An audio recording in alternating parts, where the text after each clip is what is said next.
I'm going to have a look at the astrology this week through three threads, but it is one story, it's one overarching theme. And it is sealed next week on Tuesday by an eclipse. So we've got Uranus that's stationed last week direct at 27 degrees Taurus. So Taurus, Earth, the material ground, we're talking about our bodies, money, resources. Then Mercury last week on the 5th of February hit 27 degrees of Aquarius and squared Uranus. This week we'll have Venus and the Sun squaring. So Mercury brought a message that breaks a pattern. And then Venus will be bringing the values and relationship strain against this new frequency that Mercury's brought along. And then it will become visible with the Sun, public, undeniable, irreversible. And then next Tuesday, we will reach the crescendo. The moon will join the sun at the end of Aquarius in an annular solar eclipse, and that will be at 28 degrees, while the sky is just starting to separate from that Taurus pressure point. We'll cover the mundane signatures and the archetypal landscape for both the collective and personal life. And at the very end of the episode, I want to anchor the whole thing into two Sabian symbols, which are honestly perfect for this Taurus. It's a woman past her change of life, experiences a new love, and the Aquarius is Sabian symbol is a butterfly emerging from a chrysalis. So these Sabian symbols become both the medicine and the meaning of this storyline. Hello, if you're new here, my name's Karen Sullivan and I will be doing your astrology this week. And this weekly astrology podcast, we track the sky both as the weather and a myth, what may show up in the world, what it asks of us inwardly, and as always, take what resonates, leave what doesn't, and use the podcast as your own personal reflection. So looking at this through Hellenistic astrology, Aquarius is Saturn's domicile, Saturn's temple, and Taurus is Venus' domicile, temple. So we're in the fixed signs. So the square that is happening between Aquarius and Taurus is structural. Okay, it's not fleeting, it's not here 1 minute, gone. It's a structural, it's the bones of the thing. And the aspect matters because Aquarius is making a superior square to Taurus. So, in plain language, Aquarius planets are in an overcoming a position from above. Pressure meets on the ground in reality. So, it's the systems pressurizing the resources. It's the collective story pressing on the material base. So whenever you hear me say Aquarius, think systems, networks, policy groups, the social contract, the future narrative, the code behind things. And when you hear Taurus, think money, food, land, the body, stability, attachment, and what's valuable and what is viable, more importantly. Before we get to the exact squares, Uranus stationed direct last week at 27 degrees Taurus. And this is important because stations, whether it's to retrograde or go forward, in this case, go forward, they're kind of turning the volume up on a theme. So in Taurus, it's already restless with Uranus there, the market mood, resource confidence, the body's need for freedom, and the urge to break the old comfort pattern. The sense of stability is being renegotiated there. So on the 5th of February last week, Mercury hit 27 degrees. So we can think of Mercury as he is the messenger, the message. He's bringing a message. He's also the mind. He's commerce, negotiations, media, tech, announcement, logistics. The markets really. At 27 degrees, he's speaking from Saturn's territory. And late Aquarius carries Saturn's signification of consequence and sobriety, that sense of it has implications. So it's not just, a flash of news, although Mercury is fast moving. It is news that is changing a plan. So with the mundane layer, what's happening out in the world, this can correlate with messaging shocks, tech and network disruptions, sudden announcement, revelations, market jitters, and rapid narrative pivots. We can see this so clearly, particularly with all those files that have been released in America. Yeah, so we're seeing this work out in real time. Now, Aquarius being the network and Taurus being the base. Okay, we look at it like that. So we can see the network stress on the base. Um, so it's like policy impacting resources and tech impacting money and information impacting confidence. And again, we can see that there is a huge amount of messaging going on through tech, and it is impacting people's confidence for sure. On that archetypal personal layer, this is the conversation that you can't unhear.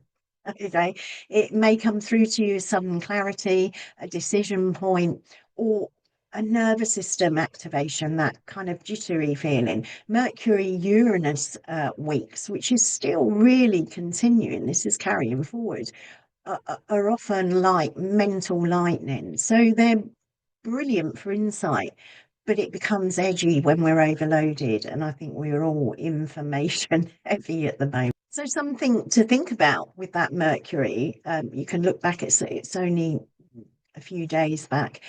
Where do you feel you're being asked to update your thinking around security, these Taurus themes, money, or what you rely on for stability? Where is it you need to slow your speech down so you don't burn bridges while you're trying to tell the truth?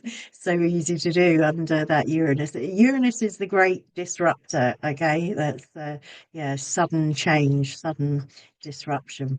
Now this week, February the 8th, Venus is going to come into that superior square. So Venus is love relationship. It's about money and agreements. We've got money there again. What we desire and we're willing to invest in, and also about harmony, balance, what we consider fair. So this one is extra pointed because Taurus is Venus's temple. It's her own sign, her domicile. So Venus in Aquarius is squaring her own house from Saturn's house. So it's almost like values versus values, comfort versus integrity, and familiarity versus freedom. So the old agreement that you may have made, whatever that agreement is, that can be a social agreement as well as a personal one or business one, versus the future that you feel is calling you. And collectively, that mundane layer, we're looking at money and value conversations increasing, getting louder. So we may see things like pricing, conversations about pricing, affordability, wages, resources, currency, and also alliance politics. Who partners, who partners who's our ally? And that's already there, but this will get louder. So who's breaking ranks and who surprises you? Okay. Venus Uranus can be really abrupt in markets and in relationships because it's a re-evaluation pulse going on here. So if we look at it in our personal life, our desires may get very honest. We may see them very clearly.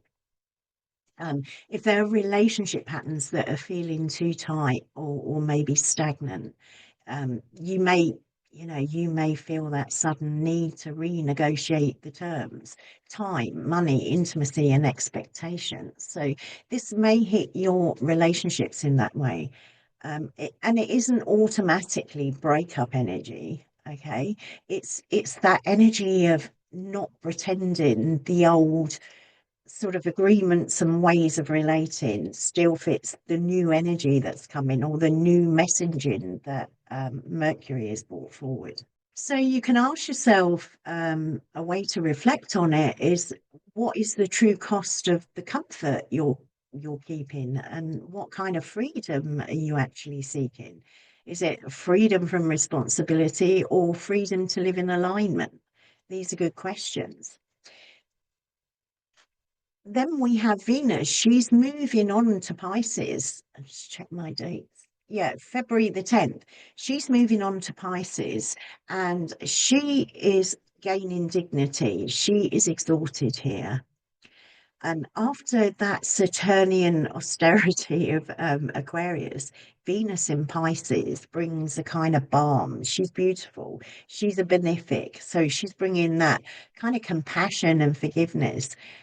There may be impulses to heal, to soften, to reconnect what's sacred and meaningful, and reconnect to creativity and beauty here. And it's important because it tells you the purpose of that disruption while she squared Uranus isn't just about chaos for chaos sake. The purpose is a realignment towards a more soulful value system. And the caution here is idealization. Pisces, speaking as a Pisces, Pisces can be very poetic and floaty and bring a bit of holy water and fog. Okay. So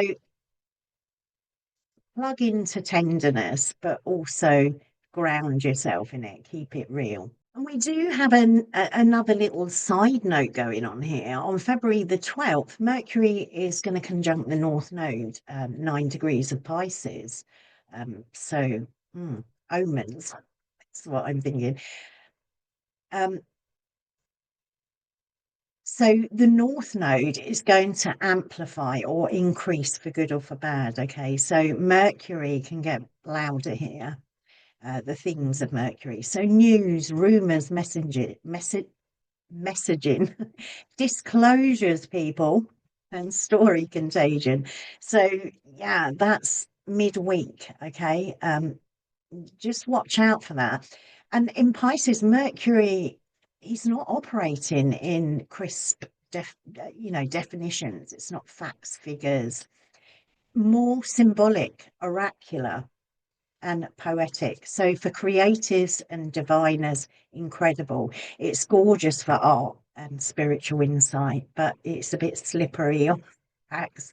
So watch out what's coming out on social media around the 12th.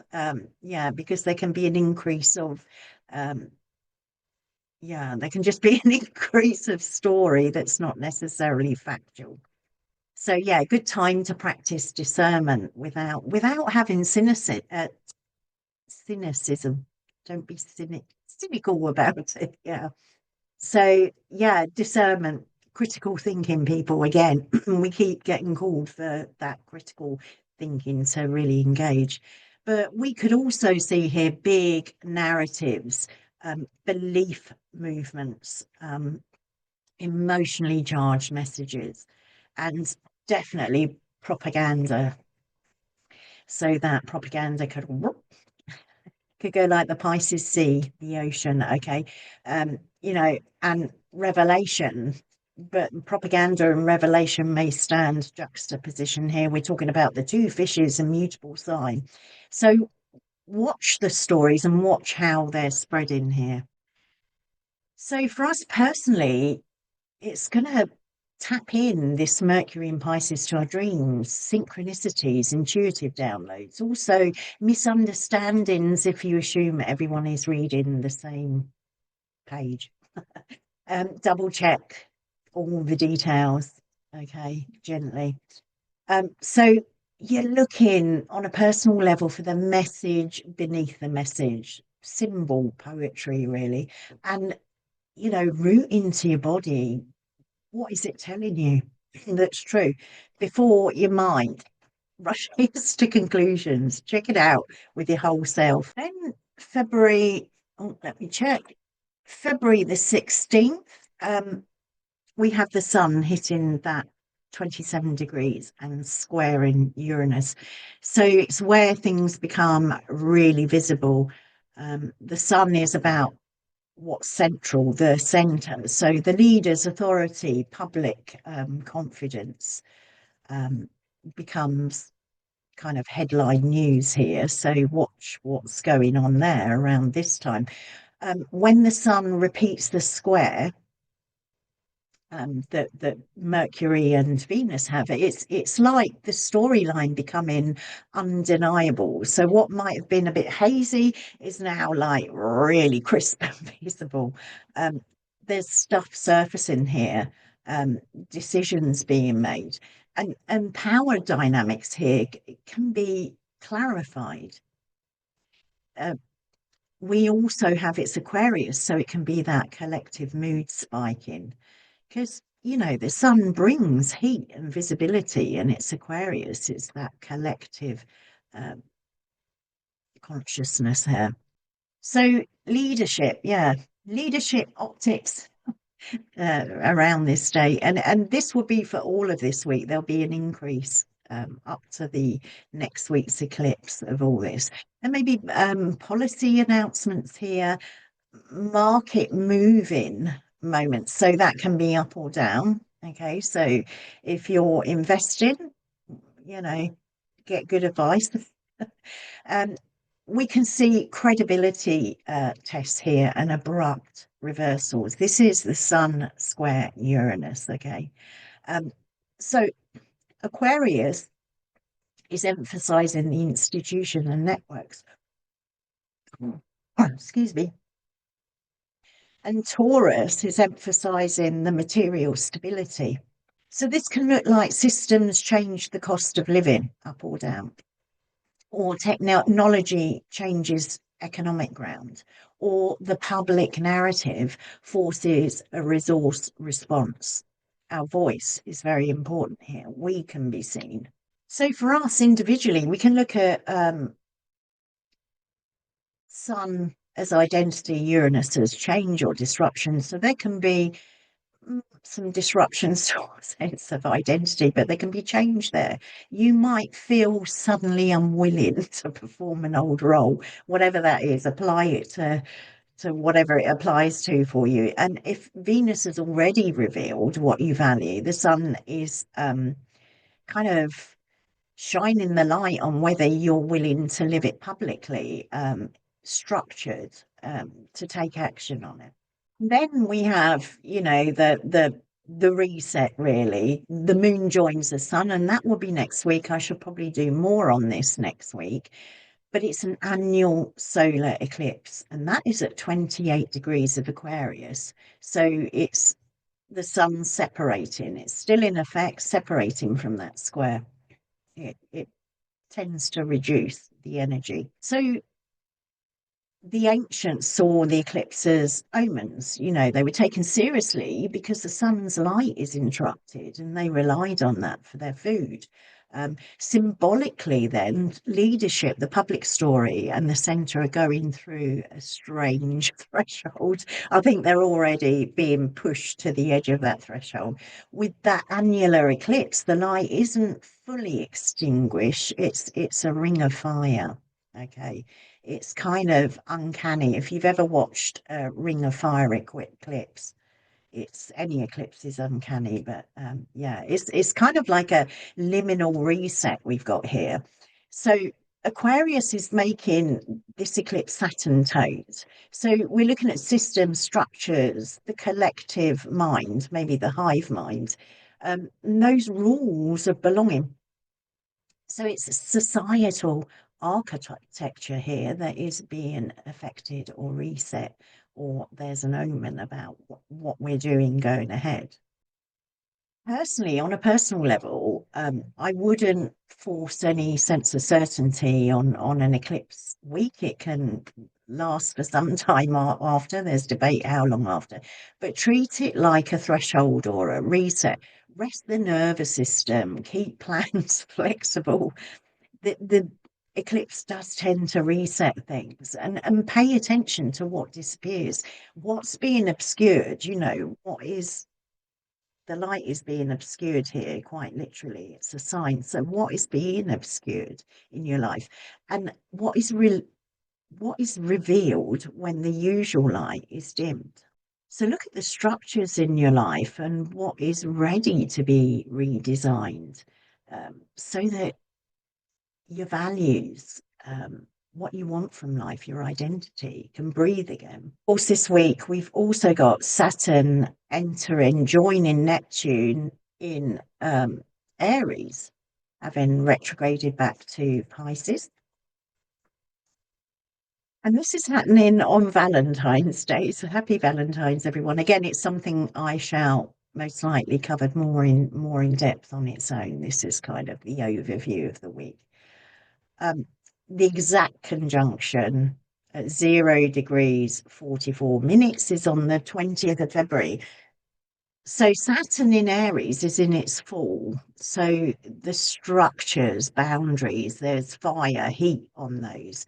There's discipline that we may be tested in, and leadership and identity themes will intensify here. There's a feeling of we have to act, but Saturn wants sustainable action, not impulsive reaction. Mars rules Aries. So Mars is like wants to go fast, hot, heavy, passionate. Saturn is, discipline, structure, building foundations. So this is a good thing here. I think Saturn's gonna, even he's in, he's in his fall. He's going to be bringing a kind of stability and slowness here, and wisdom to whatever's going on. With Neptune, we've got, our ideals meeting consequences. Saturn, vision, whatever visions we got meeting reality. We got the money, resources, time, energy, passion, and faith can, your beliefs, your faith can meet their limits. So the high road is giving form to a dream, making it a reality that can actually, be embodied and live in the world around us. But the shadow, and we need to watch for this, is that crusade energy. Yeah, it can be religious fanaticism. So there's no two ways of saying it clearer than that. Religious fanaticism can rise up here, and they're together for some time. So this is not just next week, this is over a period of time. There can also be, we can have this sense of disillusionment, or our confusion, or the collective confusion can be weaponized. So yeah, we need to keep those minds sharp, and we need to have our critical thinking, and we need to be looking for the messaging that we're getting here. So it's where the eclipse becomes more than a moment, though, in the context of these squares to Uranus. It's the start of a new chapter about what we're building and what kind of courage. Mars brings action and courage. What kind of courage does that require? So really, before I look at those Sabian symbols of Aquarius and Taurus, if I had to summarize this week in one kind of sentence, it's Aquarius is pressurizing Taurus, and that eclipse on the 17th is the reset button. It's an incredibly busy week.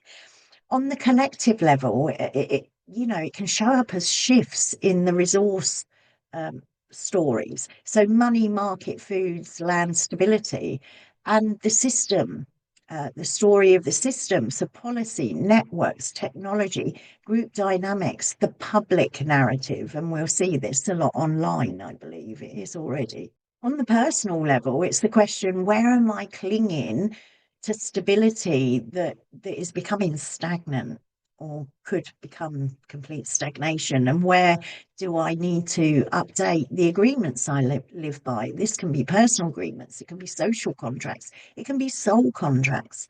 Um, but those agreements you live by in terms of what you give, what you accept, what you invest in, and what you actually refuse.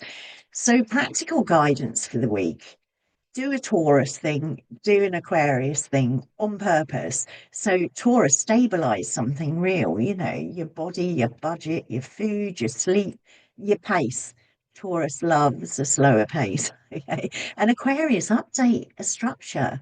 So your schedule, your boundaries with community, and your online life, your systems, your plans. Don't try to control the jolt that Uranus may bring. Okay, it's sudden, unexpected, and disruptive. But when that comes, use it to clarify those things. And now, as a promise, let's go through these Sabian symbols. I just think it's a lovely way to close off. So Uranus corresponds to the Sabian symbol of Taurus, 28 degrees, and it is a woman past her change in life, menopausal. It's a bit old. These are Dane Rudyard's, so if they're politically incorrect, it was written a long time ago. Okay, so a woman past her change of life experiences a new love. But I do love this symbol because it reframes that Taurus story that I've been talking about. Taurus is the body and what the body trusts. So, resources, safety, that attachment and continuity. It's also about our pleasure and self worth. So, we're not in the Sabian symbol, we are not being shown youthful infatuation, we're being shown mature love. Love after a threshold, and us older women know what that threshold is like. And it's love after the old biological and social scripts have loosened their grip. So, in other words, this new beginning isn't naive, it's wise. It's the wisdom of the crone energy here, okay? It's a second spring. And that new love doesn't have to be literal. It can be a person, but it can be a new relationship with yourself, with money, time, the land, nature, with your craft and what you value enough to build your life around. So this symbol is saying you can rise above the old limitations, what you thought you were too late for, what you assumed was fixed. There's a chance to redo. There's a new beginning available. It's more mature than the last one. So now pair this with the eclipse, and there is tension here. It's a square, but the eclipse Sabian symbol, 28 of 29 of Aquarius, is a butterfly emerging from a chrysalis. So it's the metamorphosis symbol. So we've got this kind of threshold change of the last Sabian symbol, bodily, earthly, groundedly, and the air, spirit, mind. Okay, it's metamorphosis. And Aquarius is the collective mind. It's the collective consciousness in that way. It's the hive mind, the networks, community, systems. It's the story of our collective future and the social contract here. And that butterfly it's not just a little adjustment, it's complete change of form. That it goes into a green goo, a liquid. The caterpillar doesn't grow wings. It completely breaks down and dissolves. And it's the imaginal cells, the mind, air, Aquarius, imaginal cells that restructure it into a butterfly. So this chrysalis really matters here. It's the in-between state where the old structures are dissolving so that we can reimagine new ones, assemble new ones. And this is exactly what eclipses can feel like. The light goes strange. It certainly thins. We got a ring of fire with this one, and the usual orientation doesn't work for a moment. So if parts of next week or this week and next week, because the eclipse kind of stretches back, and this is the build up to the eclipse, it's really important. If it feels surreal, tense, volatile, or you get that sense of, everything's kind of oddly fated, this symbol is telling you that you're in a transformation chamber. You're not going on a little detour. That's the work, the transformation. So put those two symbols together, and that's our path forward, particularly collective, but individually as well. Taurus is the mature heart, new love after the old scripts, and Aquarius, where the eclipse is initiated consciousness, a new mind after the old structure of living and relating is altered. One is a rebirth of value, the other is a rebirth of identity within the collective.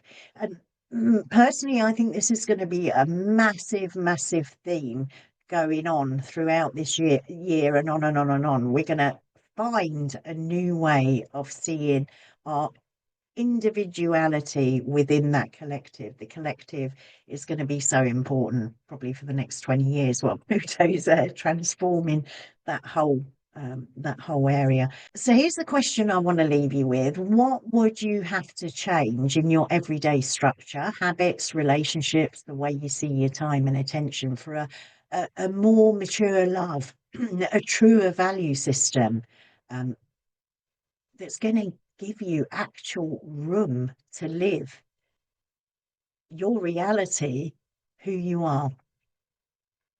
Okay. And we live and learn, we never stop. I remember my old granddad, well in his 90s, saying, "You never stop learning." He kind of said that dying is learning. Right. So that's the week. It's jam packed. It's a little bit gnarly, a bit tense, a bit disruptive, but this is it. If the episode helped, share it with someone who's been feeling pressure, on their nervous system, their finances, or their relationship, because that's exactly where Aquarius and Taurus land.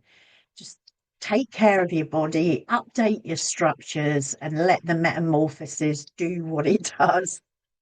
Uh, and I will see you in the next one. Bye bye.